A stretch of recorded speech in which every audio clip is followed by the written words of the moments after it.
back when I was doing Swamp Thing, which was ostensibly a horror comic, I found that it wasn't really effective to just sort of swamp the readers in horror every issue. You needed to do other things that would alleviate the repetitive qualities of the horror and to make it more than a one-note strip. I decided that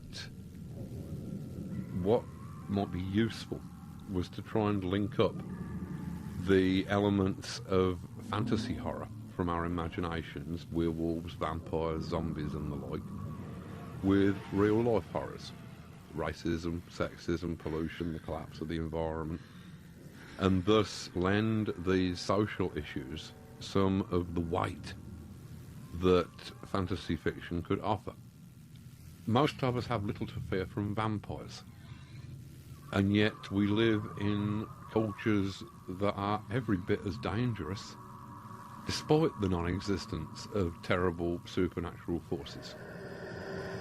One of the things that I did was a strip in which we explored the erotic possibilities of Swamp Thing.